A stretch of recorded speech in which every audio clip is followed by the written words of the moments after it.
Isn't really Context and Clarity Live. This is an encore presentation of Context and Clarity Live because right now this is the Thursday that falls between Christmas and New Year. So we're on our annual Context and Clarity holiday break. Last week we presented Jonathan Siegel, one of the most popular Context and Clarity Live conversations, and this week Katharine MacPhail, who's my co-host, and we asked each other what was one of our favorite conversations, and this one was it. This is absolutely one of our favorites. This is when we got to talk with Jesse Cole, who is the owner of Fans First Entertainment, maybe more recognizably, the owner of the Savannah Bananas. They've been making a huge splash across HBO and ESPN and TikTok, Instagram. Jesse is the owner of Savannah Bananas, but he's also the author of 2 books. As we talked to Jesse in this conversation, we talked about Find Your Yellow Tux, how to be successful by standing out. And Jesse actually wore his yellow tuxedo during our interview. I know that one of the things that architects, maybe people in professional services struggled with a little bit here is this idea of standing out and being different and wearing a yellow tuxedo. Well, it's not about wearing a yellow tuxedo at all, right? It's about being authentically you so that no one else can be like you. So fascinating conversation with Jesse. A lot of fun. He's a fun guy, energetic guy. He has a lot of really good things to say. It's amazing to think about taking what Jesse and his team have done with baseball and see if there's a way that you can figure out how to apply that to your business. Since we talked with Jesse, his second book was published. We actually touch on that a little bit in this conversation as well. But the second book is called Fans First: Change the Game, Break the Rules, and Create an Unforgettable Experience. In your world, I'm just going to assume that you're an architect or somewhere in professional services. In your world, how important is client experience? For those that come back, for those that refer you to others, how important is that client experience? I'd encourage you to read Jesse's second book. Again, Fans First: Change the Game, Break the Rules, and Create an Unforgettable Experience. But until then, I hope that you'll enjoy this encore presentation of our conversation with Jesse Cole. And we'll be back next week. Next Thursday is January 5th, 2023. We'll be talking with Ken Coleman, the author of The Proximity Principle. So until then, hope you enjoy the rest of the holidays. Hope you have a lot of time to spend with people that matter most to you. Hope you have a little bit of time to relax and rejuvenate. And we'll see you live next week, January 5th, when we talk with Ken Coleman. Until then, enjoy this conversation with Jesse Cole. Thank you. All right, Entree Architect community, it's 4 p.m. Eastern, which means it's time for the Entree Architect Context and Clarity Live conversation for Thursday, February 3rd, 2022. Thanks for joining us today. As you get here, say hi. Let us know that you're here and let us know where you're joining the conversation from. It's always fun to see how far these conversations spread. So say hi. Let us know when you're here and that you're here and where here is for you. If we've never met before, my name is Jeff. I come here every weekday afternoon at 4 p.m. Eastern from Indianapolis, Indiana, for one reason, so that we can find clarity around the things that matter most to you, the architect. Doesn't matter if you are an employee of a firm or you own your own firm. Maybe you've circled a date on the calendar. You said 2022 is my year and you're on the runway to starting your own thing. Or maybe you have owned your own firm for a year or 10 years or 27 years. And you're starting to rethink or even reimagine what that firm could or maybe should be. All of the topics that we cover, one topic every day, they all fall under the broad umbrella of the business of architecture, and they're all the need to know topics for the success of small firm architects just like you. So thanks for joining us today. Great to see everybody here. We were worried. We were a little bit late getting started because we were worried about the connection to Facebook, but I see a lot of friends from Facebook joining us already. And what is super interesting about that is the first person on my screen, which means the winner of the John Kenny Memorial Crocheted Bathtub Award is Christian. Number 2 in is Margarita. We have the brother-sister team, number 1 and 2, into the room today. Great to have both of you and everybody else joining us today. If you happen to show up, if you're joining us from Facebook, number 1, you're coming from the Entree Architect Community Facebook group, which is a private group, which means that we have to follow some rules according to Facebook. We can't let your name and likeness out unless you give specific permission for Facebook to talk to Restream. So if you're showing up on screen right now as a blank profile picture and Facebook user, the thing you need to do is go to the URL that's at the bottom left of your screen right now, chat.restream.io/FB, as in Facebook. Believe it or not. A couple of clicks later, you will give Facebook permission to talk to Restream. Also, if you're making comments, if you're commenting, and not if you're making comments, you may be talking to your computer, I don't know. But if you're actually typing comments and they're not showing up on the screen, do that same thing. Go to chat.restream.io/FB, and a couple clicks later, you'll renew those permissions, and it should fix that problem. But it's great to have all of you joining us. I see several from Facebook. I also see Kurt over on Twitch. I see Luciana joining us from Massachusetts over on YouTube. Scott Thrift is he says high clouds in San Francisco. I thought he was high and in the clouds in San Francisco, but I misread that. Scott's joining us from the LinkedIn channel. Haven't seen anybody yet, I don't think, on the Twitter side of things, but it's great to see all of you joining us from all over the intranet, as they say. Great to have all of you here. So thanks for joining us today. We're going to jump right into this because Katharine is like just bursting at the seams. She's just ready. She is ready to go. She's been looking forward to this, as we both have actually for a long time. This is, I'm going to put this in our bucket list. The guest that we have today, it dawned on me as our countdown was going. I always make this big surprise introduction, and our guest is this person, and all of this, and right there on the screen it tells you exactly who the guest is. So I guess the surprise is always ruined before I even start talking. You just noticed that? It just dawned on me. So Okay. So there's that. Well, maybe we should think about our customer experience. Maybe we should. With the show. Maybe we should map that out. Yeah. All right. With that, let me introduce our guest, who is in the green room, by the way, right now. Usually we provide green M&Ms to our guests in the green room. Today, that's completely inappropriate. Today, we have yellow M&Ms in the green room. And our guest is back there waiting for us to get this started. So let me introduce him. Our guest today is an entertainer and an entrepreneur. He's a keynote speaker that's the exact opposite of normal. He's a purpose-driven change maker. He's a trend bucker and a trend setter. He owns the Savannah Bananas baseball team, and he's the author of Find Your Yellow Tux, How to Be Successful by Standing Out.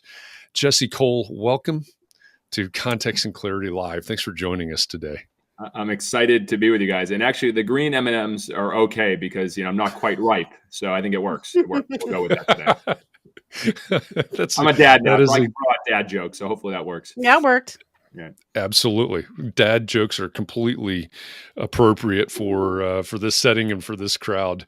So I love that. They're the not quite ripe banana, but they're not banana flavored, are they? No. Green or yellow. Okay. No, but they don't have any flavor. Actually, they're different colors. That's my M&M flavor. Yeah, they don't. Okay, fair enough. Well, so for those of you out there, you know the title of Jesse's book now, Find Your Yellow Tux. You can probably figure out why the title is what it is. I think maybe the question I want to ask is, Jesse, are you having fun? I'm fortunate now that I am doing something with the Savannah Bananas that I get to have fun every single day. But 6 years ago, when I got the phone call that we'd overdrafted our account and we were completely out of money, that wasn't as fun. So I'm glad things have really turned for the better over the last 6 years. Yeah, that is a nice turn. And I think, so I imagine our conversation today will be a lot about fun and be a lot about thinking differently. But I think we also have to be real in this conversation that business is not always fun, right? It can be a drag and things like that. But I love the way that you approach everything. Starting with a yellow tuxedo, and thinking differently and all of those, but all of those things. But why? I guess just walk us through it. Why a yellow tuxedo? Well, I didn't start in a yellow tuxedo. 15 years ago, when I started the industry as a GM of a baseball team, one of the worst performing teams in the country with $268 in the bank account, I was not wearing a yellow tuxedo. But because I realized that we had to do things differently, I read every book on P.T. Barnum and Walt Disney. Here in my office, I got custom posters of all them. I actually have a P.T. Barnum signature. I got baseball cards. They have inspired me so much to think differently. And we believe so much with what we do. Whatever's normal, do the exact opposite.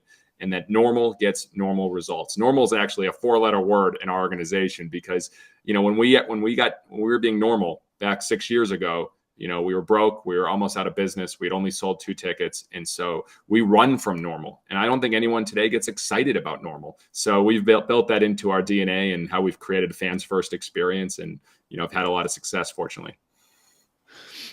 So, I think I love everything about this. But I also know that many in our audience, the majority of our audience right now are probably architects. Although when we simulcast this out, as we say, across 5 channels today, we may have others that are not architects, but they're probably in some sort of professional or creative services.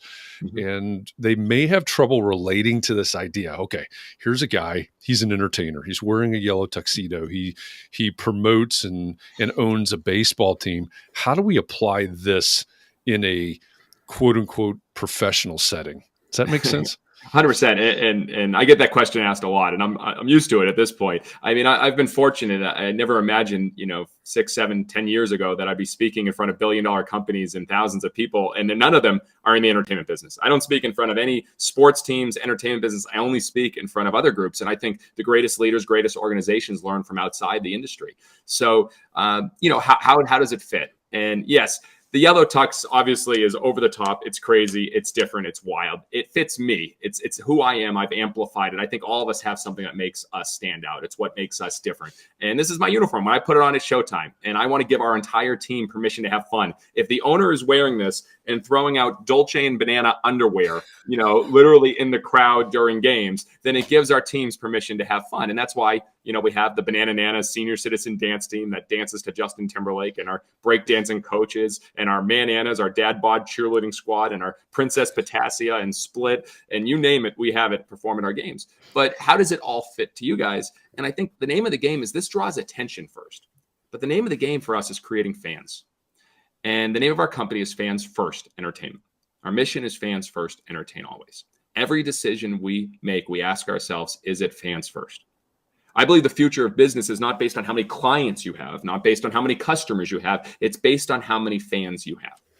It's everything. So, in my new upcoming book, Fans First, I share the 5 E's to create raving fans. And I think that fits with any organization, as I've seen it work with numerous other organizations. But it's how we're a little small team out of Savannah, Georgia, and now from only selling 2 tickets, have sold out every single game. Our wait list just passed 13,000 for tickets. And now we're taking the show all over the world. And I've been told by my team, every day we sold out Daytona Monday morning. We sold out Montgomery Tuesday. We sold out Columbus. We're about to sell out West Palm.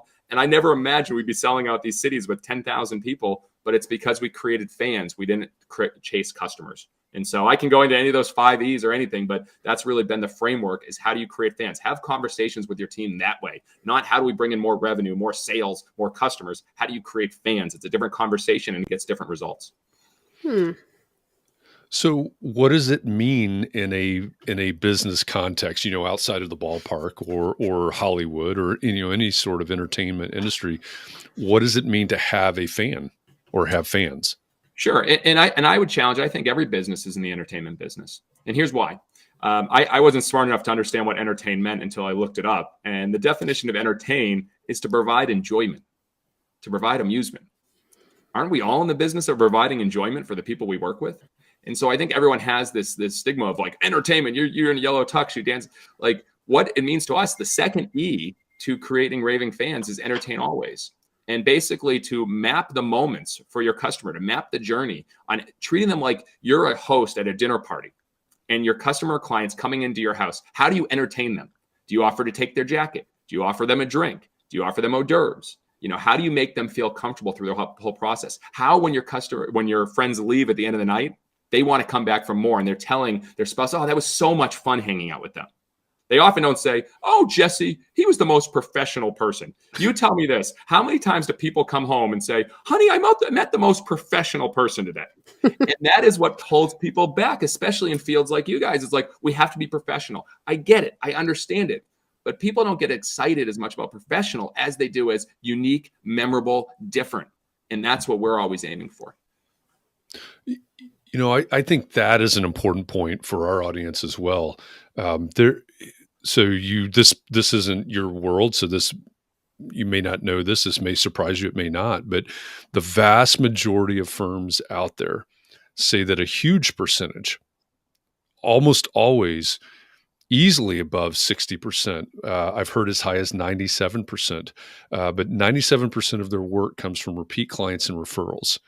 And what you were talking about, I think, is really the key to that formula.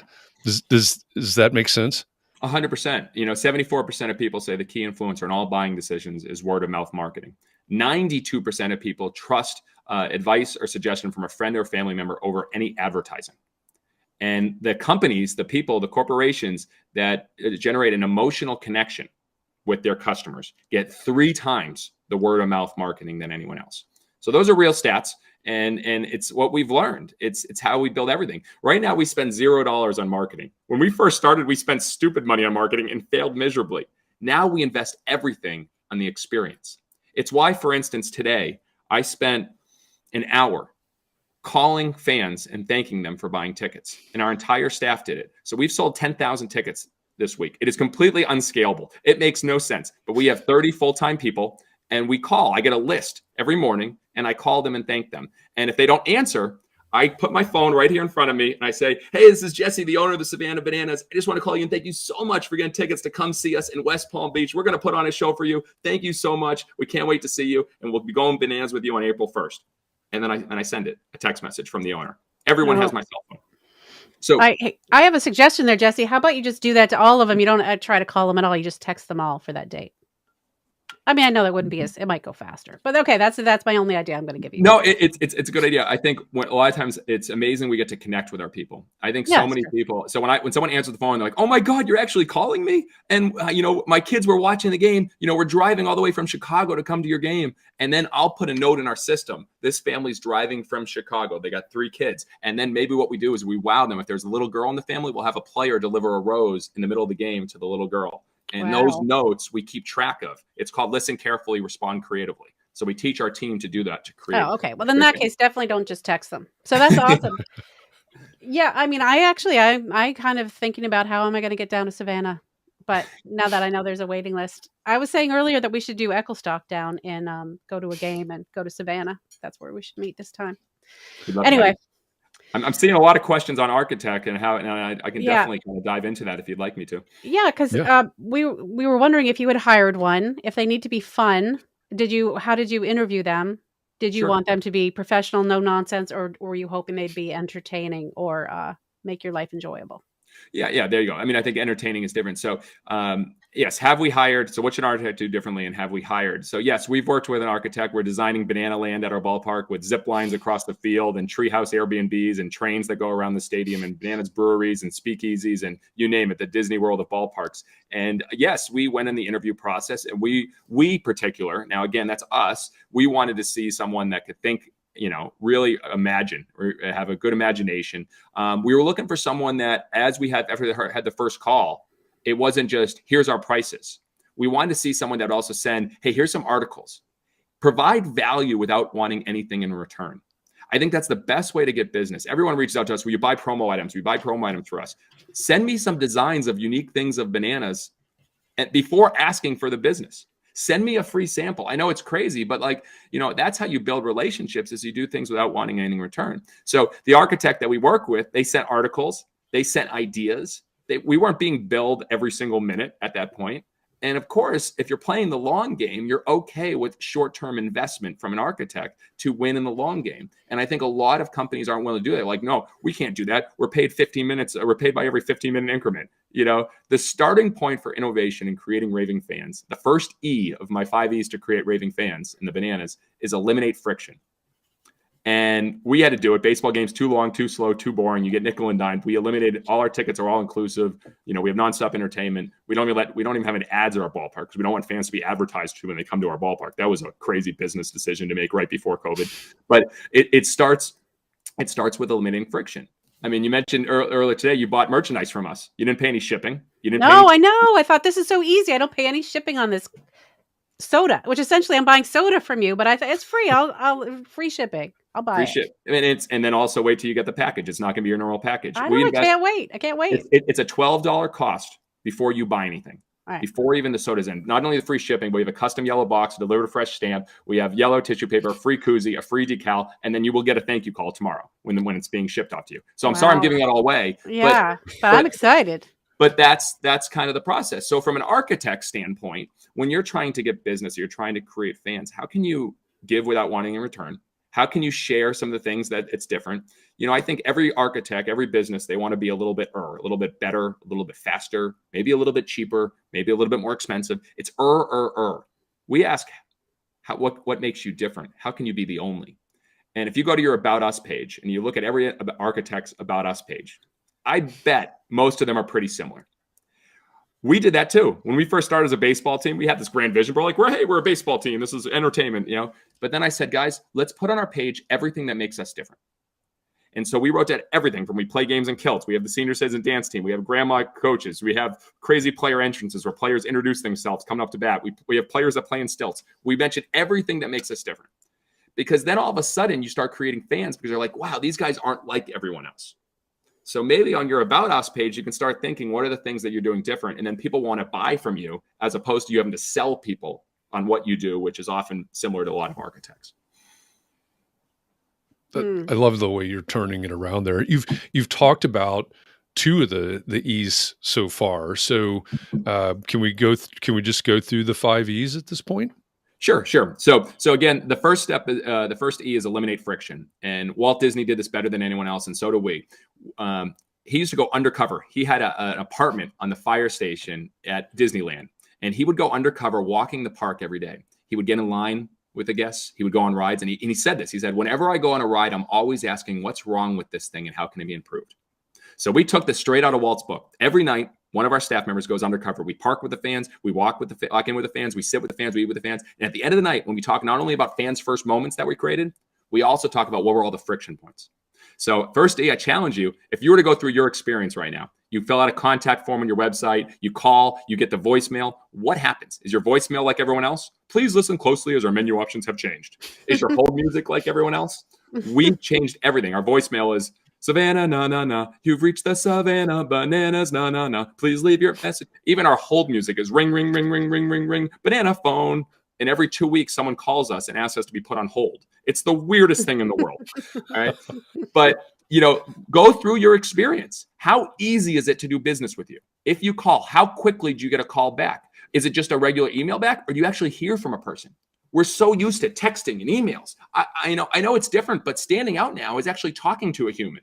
It's actually sending a handwritten letter. It's sending a video. That's a different way you can look at it, going the opposite of friction. So I went a lot into that one because I think there's a lot of parts that an architect could go into. Entertain always. Map the experience. So that first impression. When someone buys from us, you got a video, you bought a merchandise, and we send videos. And when you buy tickets, we get a whole video saying like we're celebrating. We're literally celebrating. When you buy from us like a big group outing, you get an invoice, and it says, "Congrats! Today is your day. Today is the day you get to pay." You may think you've had days like this, the day you bought your first house, your first all-inclusive vacation, or the day you bought your first car, but nothing is quite like Bananas Payday. So pull out your check, credit card, rare coins, Bitcoin, and make that payment like we know you can. This is your moment. Now seize it. Love, Jesse Cole. That's our invoice because, we think an invoice is a friction point, and every pay point is a pain point. How do you make your terms and conditions, your contracts, your invoices? How do you make them a little bit different than everyone else and don't follow the same form? That's a way to create a fan, because customers aren't expected to love you on the invoices, their terms and conditions, or your contracts. Maybe that's a way to make it a little different. Say, oh my God. I mean, people share our invoices, which is bizarre. So anyways, that's part of the entertain always as well. Eliminate a friction point, first impression, all the way to the last impression. After they do business with you, do you have a plan a week after, 3 weeks after, a month, 6 months? Instead of sending a birthday card, can you send a 6-month birthday card, which we do? Different ways to stand out after the fact. Sorry, I'm going in deep. Last 3, experiment constantly. Jeff Bezos said our success is a direct function of how many experiments we do per year, per month, per week, per day. My question for you is, how many experiments, how many new things are you doing, not just with your architect and drawings, but how many new experiments are you doing on your customer experience journey?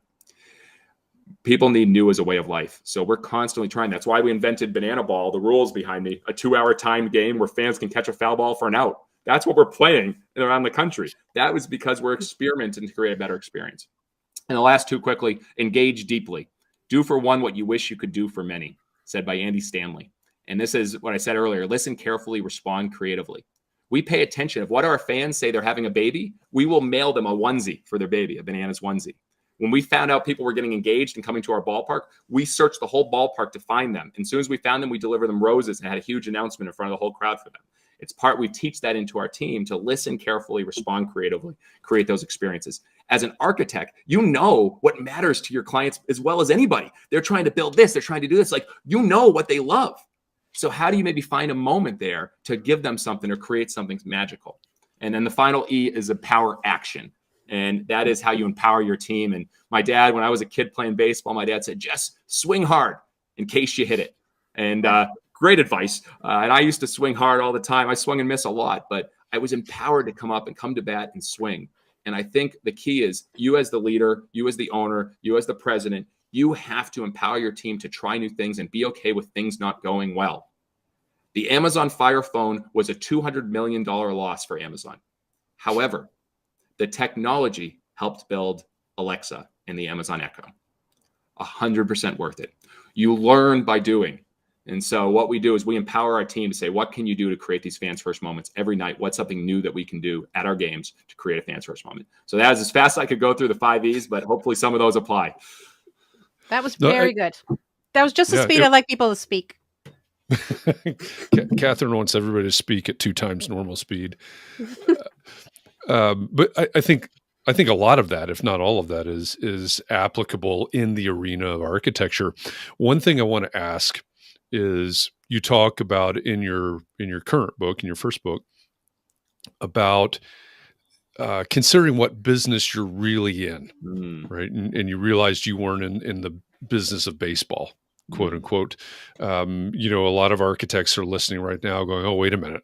What's he talking about? What business are we in? We're in the business of architecture. But what do you mean when you say figure out what business you're really in? Thanks. And that's a tough question. It took me a while to realize it, when I realized that, hey, we're in the baseball business, but we're never going to be the best of the baseball business. And people aren't coming to our games for baseball. And if you really ask that question, why do people choose to work with you? And then answer it, then ask again, why? Ask why 3 times. And then you're going to realize that it's something much more powerful, much deeper than just getting something built. It's what that will provide. And it's why that matters to that person, that family, that business. And if you realize that, you understand that, then you can speak to them in a different language that will create fans, because they'll you're not just talking to them, hey, I'm going to build this, I'm going to put this here, I'm going to do this, I'm going to create this. And I think that's what's happened with our architect that's creating our ballpark. They understand the language of what we're trying to do with our fans, and they speak that with their designs. They speak that in the process, and it's made a huge impact. What does it take? What's the relationship between, or what's the necessary relationship between a business and a fan, right? The reason I'm asking that is I've been studying this. I'm going to call it a marketing tool called a challenge. There's a guy named Pedro Adeo that talks about these challenges. I've run several of them. I think it's a great tool. But one of the things that Pedro says all the time is, when you're running this, you have to figure out who you love, right? You have to decide who it is that you love. And he uses that language. It seems really weird, but then when I think about it, right, when you're talking about the experience, when you're talking about creating fans and all of these things, I think, do we have to love, put that in quotes, I guess, do we have to love the people that we serve in order to do what you're talking about? I think it's important to put your flag in the ground on who you are and what you stand for to attract the people you'll love. Mm-hmm. I think that's very important. We know who we are not for. And I say it. I mean, we literally, when we have people apply for jobs, I'll do a post to say, do not apply for this job. That's the headline. And I give every reason on why you should not work for us to try to deter the people that aren't a good fit. And so we do that with everything. We're very clear on who we are not for baseball traditionalists. If you want a regular baseball game, do not come to our games. And when they rip us apart for all the shenanigans and the craziness, we share those reviews because it's actually saying more of who we are for. So when you talk about love, it's a word that is so tough for people to talk about in business. They struggle with it. It's a soft word. It's like fun. Love. Oh, you should have fun. Oh, yeah, you got to love your people. It wasn't until our fans first director, one of the people that started with us when we were 22 years old, and we were literally the phone lines were cut, the internet lines were cut, the former team took everything out. We were working on a picnic table. She started with us 22. Now she's been with us 6 years. She's our fans first director. She came to me and said, Jesse, I'd like to do the love languages with our team. And I said, okay, yeah, sure. Here. We did the love languages with our team. It was one of the biggest game changers, knowing why everyone on our team, what love language they speak. And it was huge for our team. About 90% were words of affirmation. And so instead of saying gifts, I make sure I go up to people, I put my arm on their shoulder and say, I'm proud of you for what you did today. And they'll go home. Our director of operations said, when I told him that after a concert, he said that was the best moment of his year. And so I think if you need to love your customers or your clients here more than you love your product, but you need to love your team members even more than you love your customers. How can your team deliver a great experience if they don't know what a great experience is looking like? If you say, let's give a first class experience, have your team members flown first class? Have you given them a first class experience? So like this week, we're flying our world tour director out to the Waste Management golf tournament. He's a huge golf fan, 16th hole. It's costing thousands of dollars. It's worth it. We sent Marie, our fans first director, to Ireland. We sent our vice president to go to game 1 of the World Series with his dad. All those moments show what matters. And it's like their quality time. They want to have quality time with their family. And so those are the things that matter. So I think love is so important. And I think it needs to be talked about more in business. Yeah. I love that. And you just wrapped up inside the Entre Architect Academy, which is the paid version of Entre Architect, the expert training session. The first week of every month, there's an expert training session, and it was about firm culture this week. And I think, that could easily have been the presentation right there, right? How do we, because that's, what you're talking about can't exist without there being a culture of this, right? 100%. I mean, you have to create a culture of fans first. And we try to, if we want our people to deliver fans first moments, we got to deliver them to them. And so that's where my wife, 1% of our top line goes solely into surprise and delights for our people. So we've turned our office into a spa with massage therapists and pedicures and manicures. We took our whole team out to the outlets with $500 to shop. I mean, we've during COVID, we went grocery shopping for all of them and dropped it off at their doors. So 1% of our budget goes to that. And so, and she has complete reign to do whatever she wants, which is pretty cool. That's very cool. One question that came up on Clubhouse this morning that I thought it was, this is kind of reverting back to where we were at an earlier point in the conversation, but it was about the yellow tux, right? And it's about being different. The title of your first book is Find Your Yellow Tux. How to be successful standing out. And there you go. Thank you for putting that there, the right Katharine. yellow tux question? There were a lot of them. Okay. Yeah, exactly. Is the yellow tux the conversation, or is the yellow tux the conversation starter? And there's some nuance to that, but I think it's a really great question.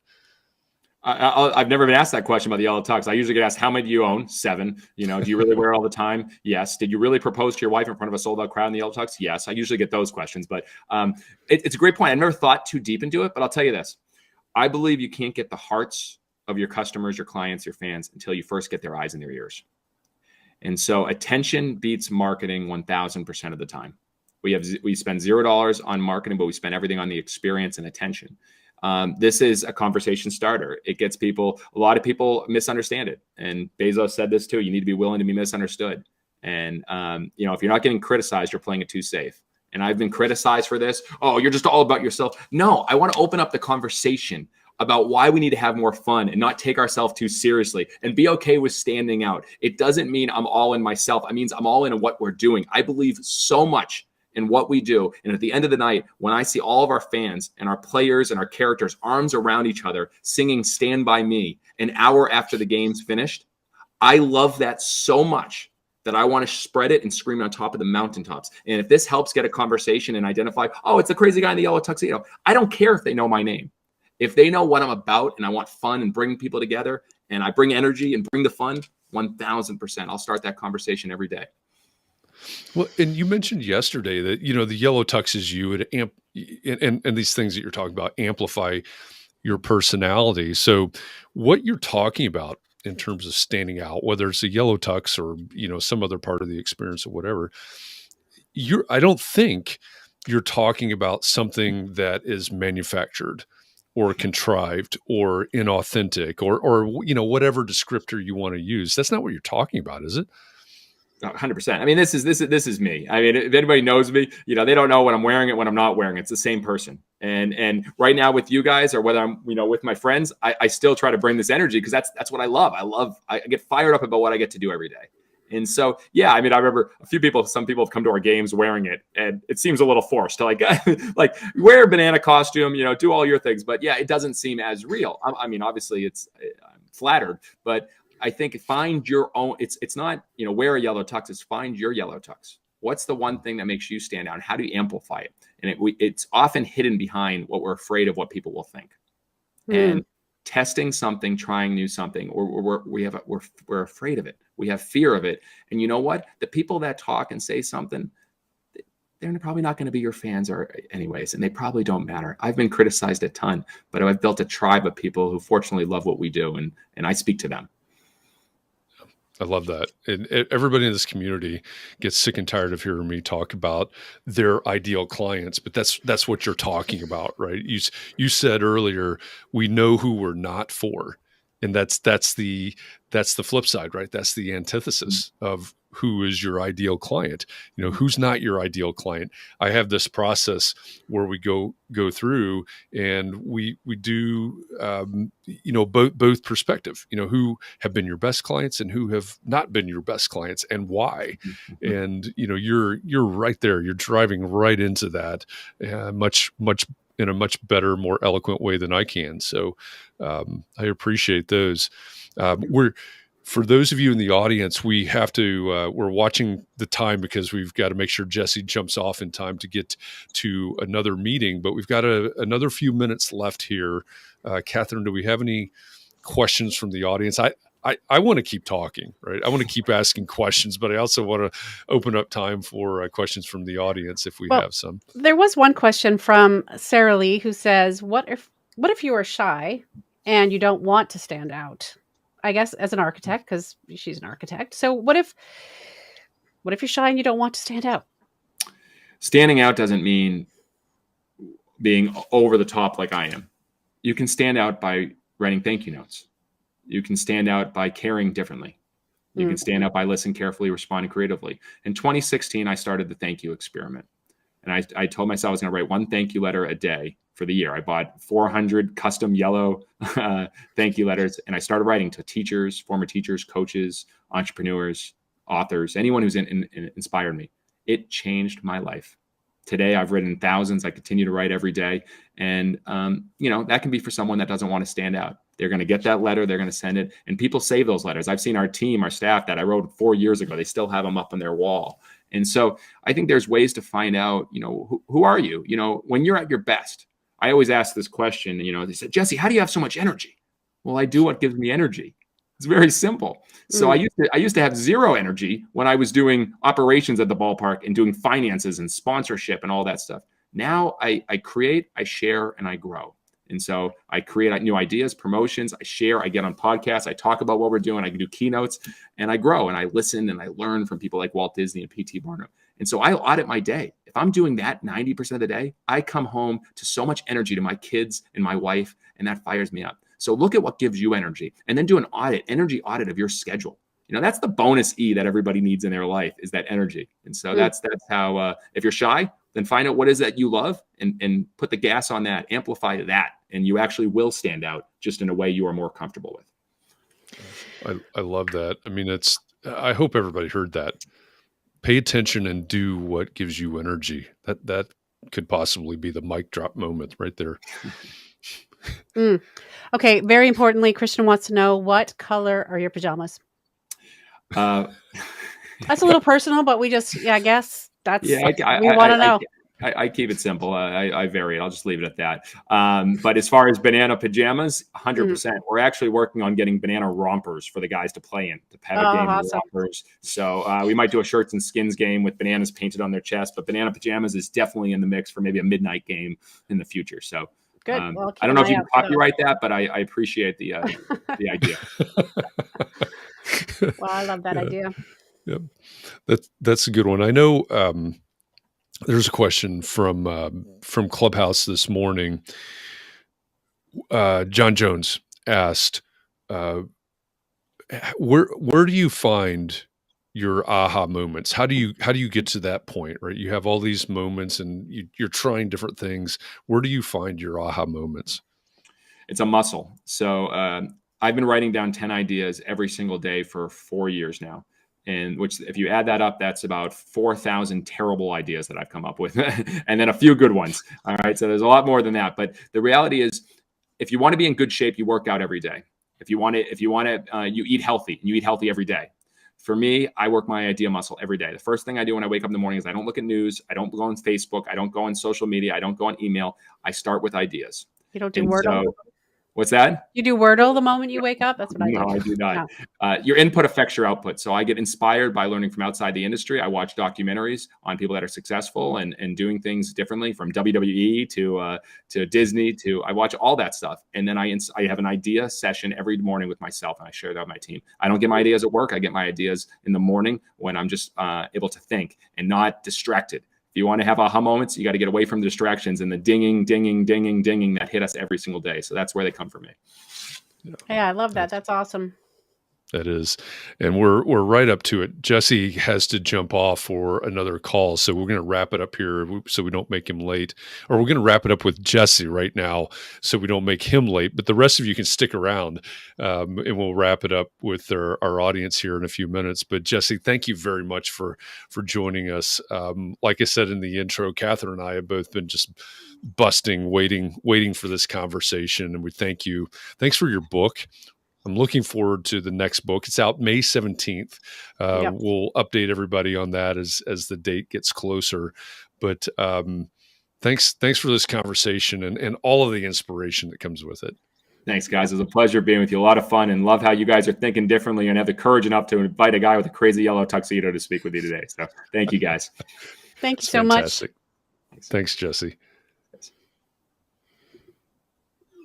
Well, all right. Well, that was fun. I've got to say. Yeah, that went by fast at 45 minutes. Yeah, it did. This is another one of those. I say this. Most of you probably don't hear this because I think it happens backstage a lot. This is another one of those conversations that I would have been really happy to have 2 or 3 hours, to continue that. But I know. When he first came on, he said it was like he'd done 4 or 5 podcasts today already. Yeah. So. That's the life of an entertainer, I suppose. I suppose it is. Mark says Jesse needed to split. That is a good one. That's a good one. That was fun. Yeah. So I want to know from everybody in the audience right now, just take 15 seconds and put in the comments section right now from wherever you are, on LinkedIn, on YouTube, on Twitter, Twitch, Facebook, wherever you are. What was your one biggest takeaway from this conversation? Just type that in the comments right now, and let's see what everybody has to say. Chris says you'll just have to invite him back when his new book comes out. Absolutely. Because I'm actually a little bit more intrigued by his new book than his first book. You know what's interesting about that, though, is like Pat Flynn has the same exact book, the Superfans book. Yeah. And for those of you out there that have not listened to the conversation yet, Jesse was on Pat Flynn's podcast. I forget how long ago, maybe a year ago. I don't know if that's accurate, but you should listen to that conversation. That's a really good conversation. Let's see. Deb says, hi, Deb Schmucker from Indianapolis. Deb says, do what gives you energy. John says, listen carefully and respond creatively. Liz says, be sincere. Chris says, writing 10 ideas a day. All of those are great takeaways. Let's see. What else? Don't be afraid. Yeah, don't be afraid. I think that's. I've been thinking about that a lot this week, because we've been. I think we've had a great group of topics this week. I think we've had great conversations in Clubhouse, and again, thank you to all of you that have hosted Clubhouse conversations this week. We talked about what your uniform is. Jesse mentioned that, right? When he puts on the yellow tux, he's ready to go, right? That's kind of a mindset thing. It's a little bit metaphorical. We talked about unforgettable client experiences. We talked about doing the unexpected. I know those are challenging. Those have been challenging topics for a lot of people. And I think that does come from a little bit from fear. I think that's one of the places it comes from. What if somebody looks at me wearing whatever it is, a yellow tux or doing this? A green shirt. Doesn't even have to be that crazy for us. Exactly. Exactly. Yeah. Well, I, for one, am very happy that I got to meet him. When I first heard him talk on the business of architecture years ago, I thought, I need to meet this person. And I just did. Yeah. Because he's just like fills me so much with inspiration, and it's okay to try new things. And the whole idea, 10 ideas a day. You and I both like the idea of idea factory type thing. Yep. So, yeah. It, for anybody out there that has not read the book, and again, the book is Find Your Yellow Tux, How to Be Successful by Standing Out by Jesse Cole. It's Jesse Cole, Cole. I'd encourage everybody to read it, right? It's not really about a yellow tuxedo. That's, like he said, that's his thing. But there's so much in there about thinking differently. He's also got a great podcast, by the way. Hasn't published an episode in a little bit. Since last year, but his podcast is great as well. It's doing business differently. I might be paraphrasing that title a little bit, but I'd recommend everybody read this book and really think about what he's talking about in terms of what's the expected, or what's normal, and how do we do the opposite, those types of things. I think there's a lot of room in this profession for what he talks about. Yeah. Rod says, this reminds me of the Liberty Tax Service person on East Washington Street. So Rod's talking about Indianapolis. And I don't know if do you have Liberty Tax Service in Massachusetts? No, I don't know. I have never heard of them, but I don't hang out with a lot of accountants. So. Yeah. Well, it's like the, it's like the gangsta version of H&R Block. I don't know where it is. I'm trying to imagine that. So their logo is Lady Liberty. And at their locations, they will have someone dressed up in sort of a green lame Statue of Liberty kind of costume. Awesome. Holding a Liberty Tax Service sign. And of course, they're not doing it now because we've got about 10 inches of snow on the ground already. But during tax season, they'll be out there, and the best ones are the ones that are spinning the sign and doing all that and attracting people to the Liberty Tax Service. Is their skin also copper patina? or they're just wearing the dress. Or they I must have a head I thing don't. on their head. They do. They have the head thing. They've had the whole thing. I don't know that I've seen anybody that has painted their face. However, so Rod, I don't know if you've ever seen this guy. So Rod and I are going to have a conversation about Indianapolis right now. Deb's jumping in because she's also in Indianapolis. Rod, on that would be Keystone, right? On North Keystone, there is one of those places that buys gold. I don't know. Do you have those places in Massachusetts? Yeah. We'll buy your gold kind of thing. Yeah, I unfortunately gave someone my gold one time at one of those places, and I regret it. So don't take it there. Okay. Well, I would just recommend going up North Keystone in Indianapolis and finding the guy. It's the same deal, right? He's out there. He's got Just the like a sign. He spins it prospector. around. He's not dressed as a prospector. It's not far off of Jesse Cole, though. It's a glittery gold tuxedo and top hat, and he is painted gold. That makes a little more So- sense. Actually, that's more attractive to gold. Yeah, he's gold all the way. So Rod, next time you're in town, Wow. let me know. I'll take you by there. See Really if he's go out. all out there in Indianapolis. What else are we going to do? Well, no. Oh, let's see. What other big takeaways do we have? It's great to have everybody posting these in here. Let's see. Mark says huge opportunity in our profession. Deb says, he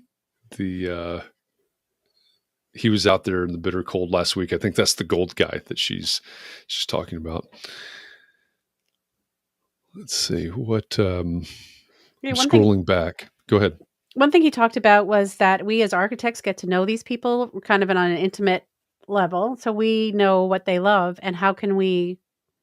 I don't want to say capitalize on that, but how can we connect to people in a way that would be meaningful to them because we know them well enough to know what they like? That's a hard one for me. I'm not very good at gifts and that sort of thing.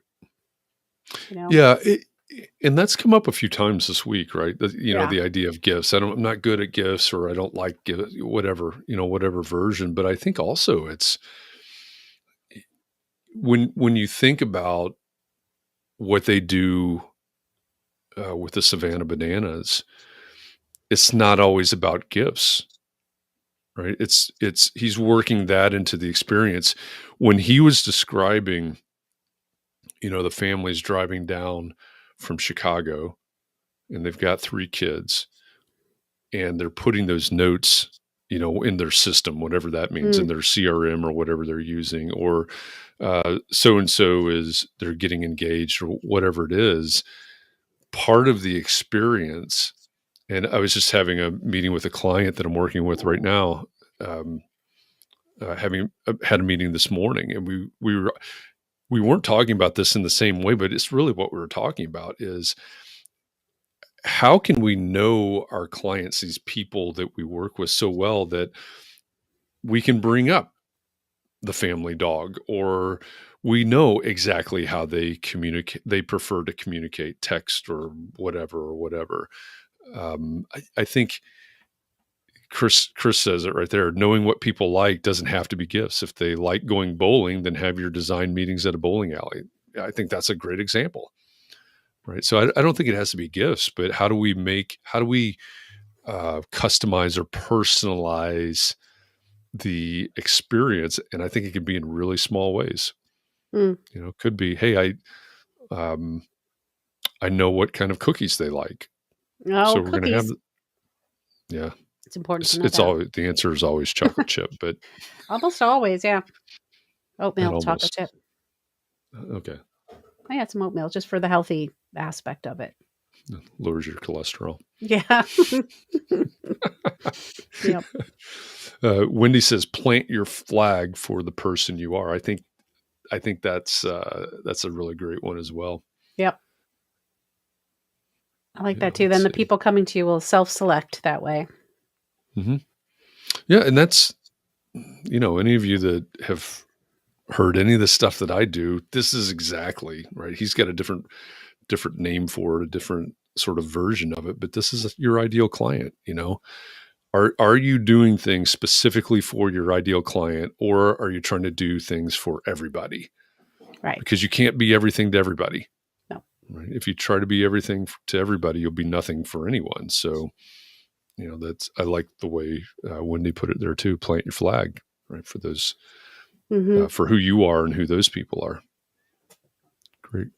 Great points. Well, if you do that, then you'll be doing what gives you energy all day, which is what he's, if you enjoy the people you're working for and with. Yeah, I think if I've learned one thing in the past couple of years about my own work, it's exactly that. I've spent a lot of time in my career. Some of you have heard me talk about this before. I woke up one morning and said, when did I decide to build a social media consultancy? I never did. I never decided to do that. I just kept saying yes because clients asked, and I kept saying yes. And that wasn't what I wanted to do. I was serving those clients, in a way that they were asking for, but it wasn't giving me energy at all. Yeah. And so then I had to figure out how to pivot away from that, and so on and so forth. And that's, the way I'm trying to work is exactly like what he says. What actually gives me energy, which means I'm going to be better at it. I'm going to perform better for my clients. They're going to have a more enjoyable experience working with me because I'm having a better time doing it. I'm going to produce better work. It's going to be better outcome for them and all of those things. I think that's probably my big takeaway from this conversation is the focus on what gives you energy. Mm-hmm. John says he's inspired today to go ahead and put some inspirational quotes around his office. That's great too. Yeah. So we have our book club. We do. We have our book club. Yep. We read books so you don't have to.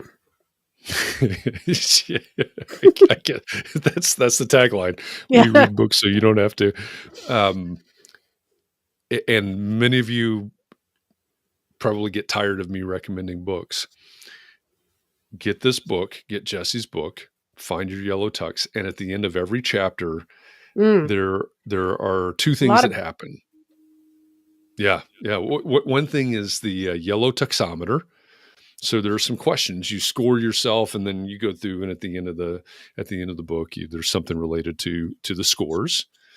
And then he has book recommendations at the end of every. It's the what is it? The yellow tuxedo bookshelf or something like that. Something like that. Yeah. Yeah, and it is a lot. Is a lot of books, but he has his team read these books as well. So that's why you have Blinkist. Not. Yeah. I was thinking that. Oh, good thing I got that app Jeff recommended. Yeah. Get that Blinkist app, so I don't have to read books. Yeah, but well, if you have a list of 25 books to read, that's one way to do it. Yeah, I didn't count as I went through the book, but there are lots. Maybe more than that. There's probably more than 25. Yeah, that's a lot of books, but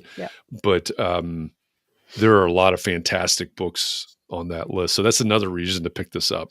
Pick up Find Your Yellow Tux. Also, by the way, there's going to be an audio version out in May, I think. Yeah, I think that's what I don't know. Maybe would we ever do this book for book club? Would we ever do this book for book club? It's already been suggested. I think it's a definite possibility. What's everybody think? Would you like to have this book as one of the books for the book club? Put that in the comments section right now. Yes or no? Yellow Tux for the book club. I'd love to know that. And again, if you're not familiar with what we're talking about, this year we started the Context and Clarity Book Club. And all that means is that we name a book at the beginning of the month, and you spend the month reading it. And then the last Friday of the month, so for February, it's February 25th, just like this, in a simulcast version, we have the Context and Clarity Book Club discussion. Last month we did Atomic Habits by James Clear. This month we have Never Split the Difference by Chris Voss. doesn't cost you anything, doesn't take anything to participate other than listening to find out what the book is, reading the book, and then showing up for the conversation. We'll have a handful of people on screen. We had, what do we have? 6 on screen, I think, last Friday. And, Is that including and us? then everybody else. Yeah. And then everybody else participating just like now through the comments from wherever, YouTube or Twitch or Twitter or LinkedIn or Facebook. So I think that's a nice addition. Liz was disappointed in the format of the book club. She wished it could be Zoom and have breakout rooms.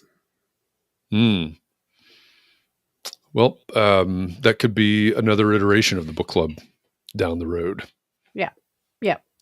Yeah, we could have, if we had like 50 people participating, we could make 10 breakout rooms and people could just discuss it that way. Yeah, that would be something a little bit more formal, I suppose, than what we're doing right now. Yeah, that means everyone could, the people who said they would do it and then the people who finished the books, there was a little bit of a difference there. There's always a little bit of a difference. Hey, you know what? I'm usually one to get kicked out of the book club because I don't read the book.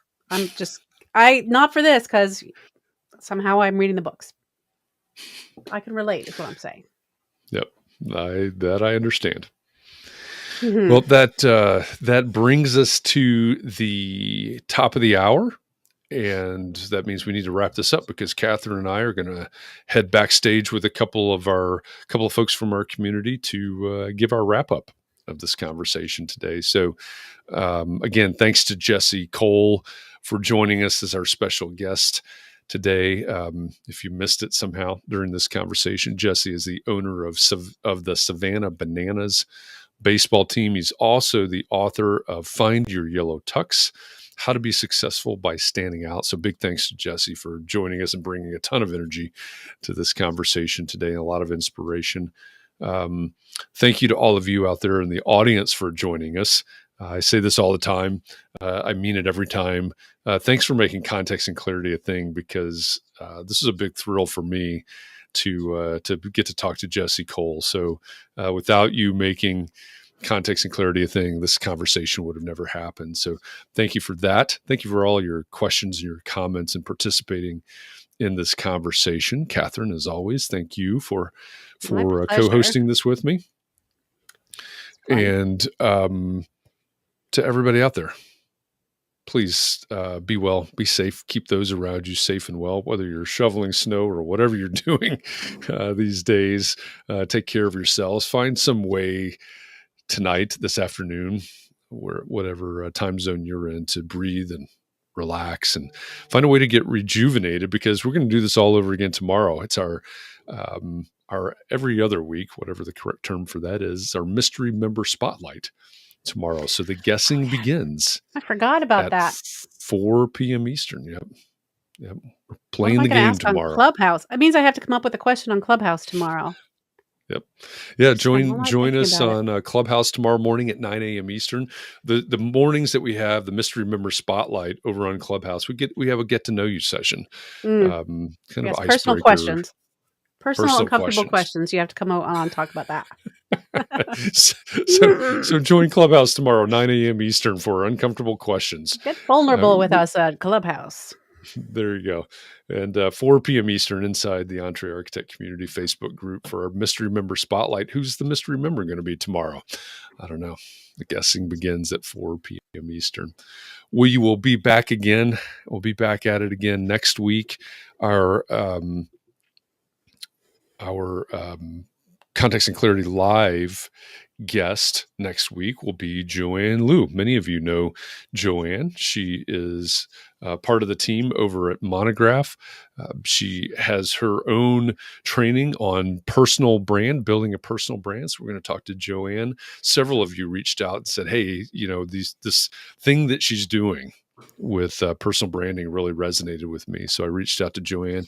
We're going to have her on next Thursday, right here on Context and Clarity Live. So look for my post Saturday morning. As usual, I'm going to throw that out there. Here's a reminder. Joanne's going to be our guest.